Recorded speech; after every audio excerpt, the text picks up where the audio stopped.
গীতার একটি শ্লোকে বলছেন, ব্রহ্মণহি প্রতিষ্ঠাহ মৃতস্য ব্যয়চ্চ সব শাশ্বতস্য চ ধর্মস্য সুখসৈ কান্তিকস্য।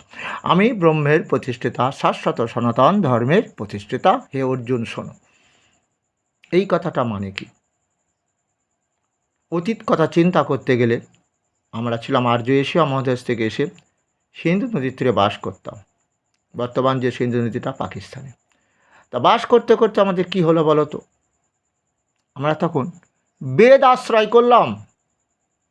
চারটে যে বেদ, ঋক, সাম, যজুর্বেদ, অথর্ব বেদ, বেদ আশ্রয় করার পর কী করলাম?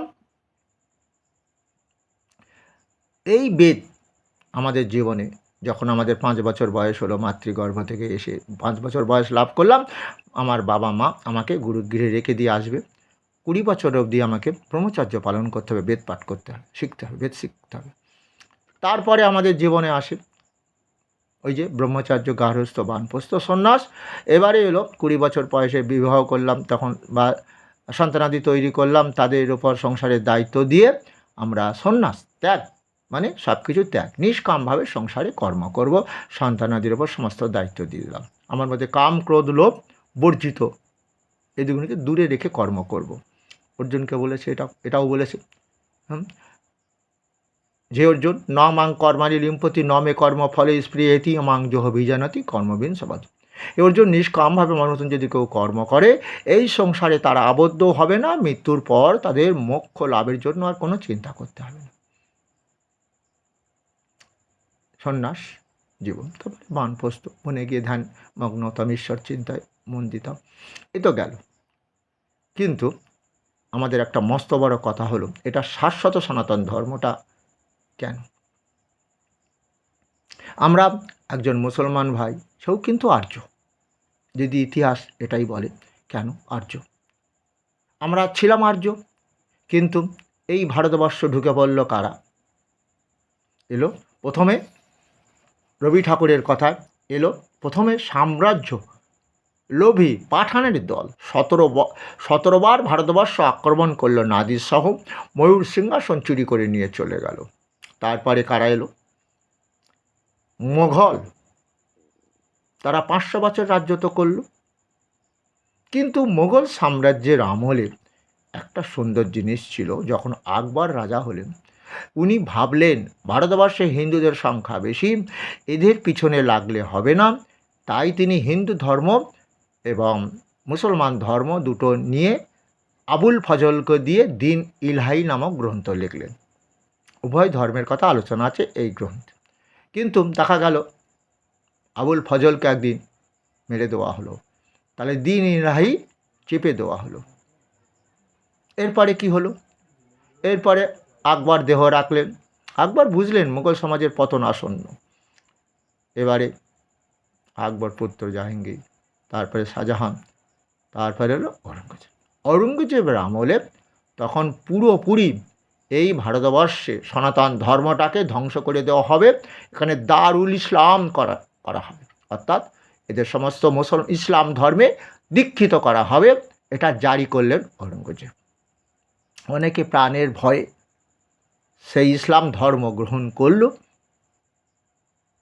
বোঝা গেল? তাহলে আমি যে বলেছি একজন আর্য, এই মুসলমান ভাই সেও আর্য হলো। এখনও হিন্দুদের টাইটেল অনেক মুসলমান ভাইদের আছে, তোমরা এটা পরীক্ষা করে নিও, মণ্ডল টাইটেল। হ্যাঁ, আলাম কি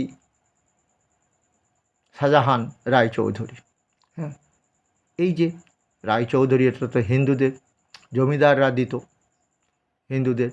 এই রকমই দেখবে মণ্ডল টাইটেল আছে, রায়চৌধুরী আছে। তাহলে বোঝা গেল এরা আর্য, এদের জোর করে ধর্মান্তরিত করা হয়েছে। গেল। তারপরে গেল, এরপরে দেখবে এখনও পর্যন্ত খ্রিস্টান করাচ্ছে কারা জানো? যারা সেদিনকে আমাদের ভারতবর্ষ রাজত্ব করেছিল, ইংল্যান্ড, মহারানী ভিক্টোরিয়া ইত্যাদি অনেক কিছু আবার এসেছেন আমাদের এখানে, রাজত্ব করেছেন, এবং যার ফলে তখন থেকেই খ্রিস্টান ধর্মটা ওরাও প্রচার করছে, আমাদের খ্রিস্টান ধর্মে দীক্ষিত করেছে। যেমন মাইকেল মধুসূদন দত্তের কথা আমরা শুনেছি। দত্ত উনি কায়স্থ, কিন্তু উনি মাইকেল নাম হলো, উনিও চলে গিয়েছিলেন ইংল্যান্ডে খ্রিস্টান ধর্ম গ্রহণ করে হ্যাঁ হয়তো কিডস বা ওয়ার্ডসওয়ার্থ হবেন, কিন্তু বাস্তবে তিনি সেখানে পেলেন না স্থান, আবার বঙ্গদেশে ফিরে এলেন। এইবারে তোমরা দেখো, বুঝতে পেরেছ? তাহলে এই শাশ্বত সনাতন ধর্মের উপর এখনও অত্যাচার চলছে। এখনও দেখতে পাই আমাদের কলকাতায় যেসব প্রতিষ্ঠানগুলো আছে, এখানে যদি তারা খ্রিস্টান হতে পারে, হিন্দু থেকে সনাতন ধর্ম থেকে যদি খ্রিস্টান ধর্ম গ্রহণ করতে পারে, তাদের ফেভারিটি অর্থাৎ সুযোগ সুবিধা তাদের দেওয়া হবে। হ্যাঁ, আমরা শুনতে পাই একটি হসপিটাল আছে যেখানে খ্রিস্টানদের আগে চান্স, সুযোগ তাদের দেওয়া হয়। আমাদের ভারতবর্ষে ছেয়ে গেছে খ্রিস্টান ধর্ম, কিন্তু দুঃখ কোথায় জানো? স্বধর্মে নিধনাংশ পরধর্ম ভয়াবহ, এটাও যেন মনে রাখো। তুমি সনাতন ধর্মে জন্মগ্রহণ করে অন্য ধর্মকে আশ্রয় করেছো সত্য, কিন্তু এই ধর্মটাকে তুমি সারা জীবন ধরে রাখতে পারবে না। এটা কেন জানো কি কথা? জিন ক্যারেক্টার। জিন ক্যারেক্টার, বাবা মা গুণাগুণ সন্তানের মধ্যে বর্তায়।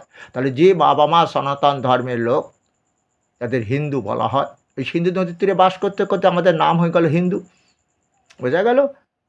তার মধ্যে জাগরণ হবে, আমি ভুল করেছি, আমি ভুল করেছি।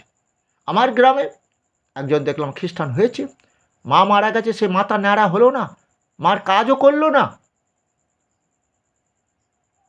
কিন্তু মাইকেল মধুসূদন এসে আজকে এই বঙ্গভূমি ত্যাগ করে তিনি যে পাপ করেছিলেন সেটা নিশ্চিত বঙ্গভূমির প্রতি একটা কবিতা লিখেছিলেন, যে কবিতাটাকে আজও আমাদের মনের মধ্যে দগ্ধায় নাড়া দেয়।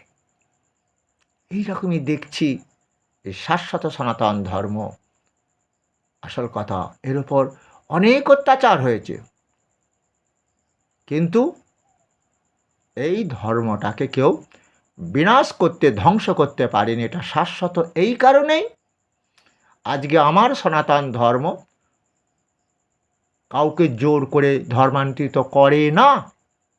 যেমন আমরা দেখতে পাচ্ছি আমার ভারতবর্ষে, বিশেষ করে ওয়েস্ট বেঙ্গলে দেখতে পাই মায়াপুর, যেখানে ইংল্যান্ড, আমেরিকা, রাশিয়া, যুগোস্লোভিয়া বিভিন্ন দেশ থেকে এসে তারা কৃষ্ণ মন্দির তৈরি করছে।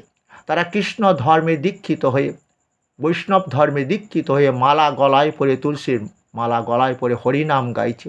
যেটা মহাপ্রভু যে ধর্মটা প্রচার করেছিল বৈষ্ণব, আমরা আসলে সবাই বৈষ্ণব। আমাদের দেবতা বিষ্ণু, তিনি পালন করছেন, বিষ্ণুর ভক্তদের বলা হয় বৈষ্ণব।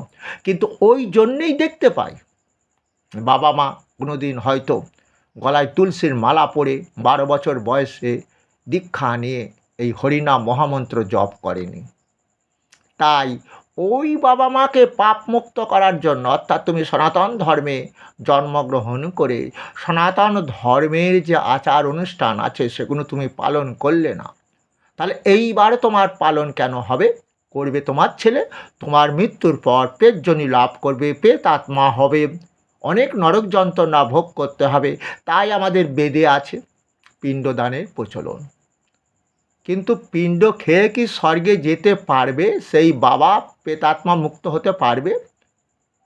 আছে শাস্ত্রে, গীতায় আছে। অর্জুন, কি গীতায় লেখা আছে? সাধ্যবাসরে পিতা, গীতা শ্রবণ করে প্রেতলোক থেকে পিতৃলোকে যাবে। তাহলে সেই গীতা জীবিত থাকাকালীন আমাদের শ্রবণ করতে হবে। সনাতন ধর্মের শ্রেষ্ঠ গ্রন্থ হলো গীতা, যেটা সেই ভগবানের নিজেই বলেছেন। কি বলেছেন? 18টা যে 4টে বেদ আছে, 18টা পুরাণের সার হচ্ছে গীতা। যারা গীতা অধ্যয়ন করবে তাদের বেদ পুরাণ শাস্ত্র অধীত হবে, তিনি নিজেই বলেছেন। তাহলে আমরা সেই কথাটা মানলাম না। গীতা এখনো পর্যন্ত দেখতে পাই কেউ মরে গেলে তার বুকের ওপর গীতা দিয়ে তার পাপ খণ্ডন করানো হয়। কারণ গীতাতে একটি শ্লোকে বলছেন অর্জুন, অপি চেতসী পাপেভ্যঃ সর্বেভ্যঃ, অপি চেতসী পাপেভ্যঃ সর্বেভ্যঃ পাপকৃতম সর্বং জ্ঞান প্লবেনৈবা বিজিনংসৎ। যদি তোমরা অধিক পাপাকারী হও, আমার গীতা অমৃত পান করো, গীতা জ্ঞান লাভ করো, তাহলে কি হবে? মৃত্যুর পর তোমাদের আত্মা ওই পেতলোকে যাবে না, পাপ সমুদ্রে ডুবে মরবে না, এটা বলেছিল। এবং এটাও আরও ব্যাখ্যা করেছিলেন, যতই ধাংসী সমদগ্নি ভস্মসাৎ কুরুতে অর্জুন, জ্ঞানাগ্নি সর্বকর্মাণি ভস্মসাৎ কুরুতে তথা।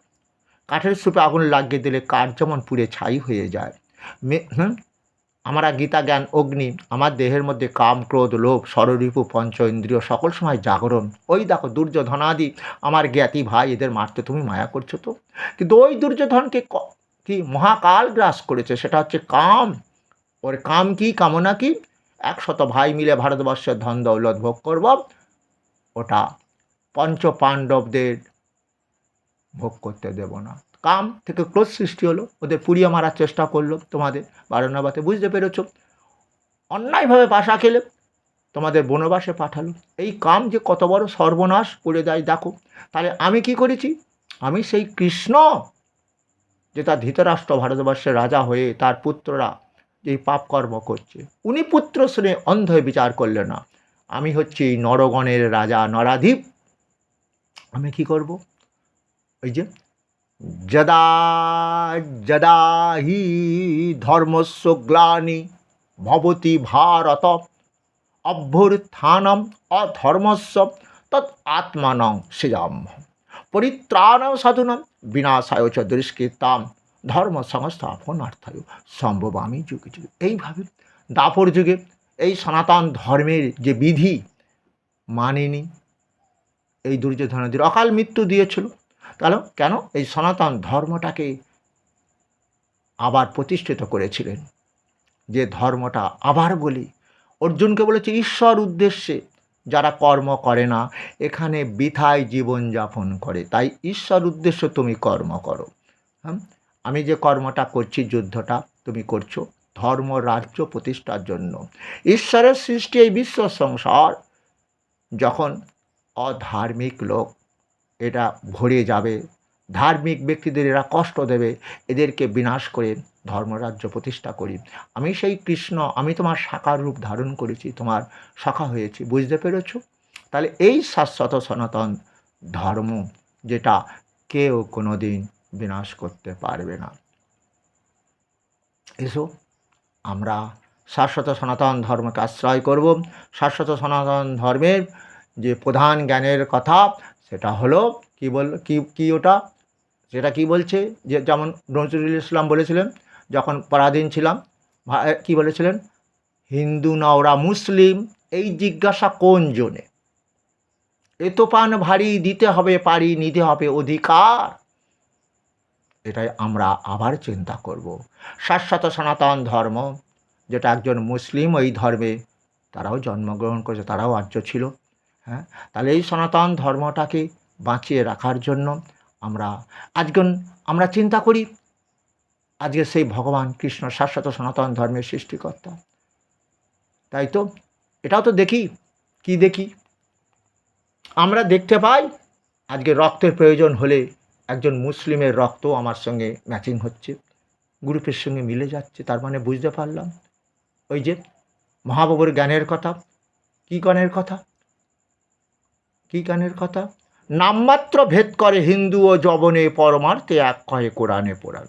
কোরআন আর পুরাণ আলাদা নয়, হিন্দু আর মুসলমান আলাদা নয়, কোরআন পুরাণ আলাদা। কোরআন পড়ে মুসলমান, হিন্দু পড়ে পুরাণ, এটাই যেন মনে রাখতে পারি। এইভাবে ভারতবর্ষের উন্নতি যাতে হয়, বহিঃশত্রু আক্রমণ যাতে না করতে পারে, আমরা সেই কাজী নজরুল ইসলামের সেই কথা যেন মনে রাখতে পারি। হিন্দু না মুসলিম, এই জিজ্ঞাসা কোন জনে, এত পান ভারী দিতে হবে, এত পান ভারী দিতে হবে পারি নিতে হবে অধিকার। বহিঃশত্রু আক্রমণ থেকে আমাদের ভারতবর্ষকে প্রোটেকশান দিতে হবে, এটাই আমাদের কাজ। আমি শাশ্বত সনাতন ধর্ম নিয়ে তোমাদের ব্যাখ্যা করলাম, এখানে ভিডিওটা আমি সমাপ্ত দিচ্ছি।